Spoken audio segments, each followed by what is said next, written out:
ขอป้าแม่1 ก้อนได้ปะครับใจดีใจดีอ่ะอ้วงอ่ะขอป้าแม่1 ก้อนนะคะเอ้ยหลอกกันอีกแล้วอ่ะโอ้โหหน้าแบบอ้วงขอป้าแม่1 ก้อนเหรออยากได้น้ำแข็งอ้วนอ้วนอ้วนไม่ให้เลย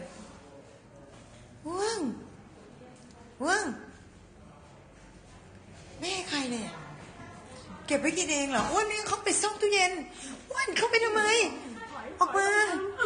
ออกมาซ่อนตัวในตู้ซอกเหรออ้วนออกมาตัวเราใหญ่ครับตู้เย็นแล้วเห็นไหมนั่นน่ะอ้วนออกมาอ้วนไม่เป็น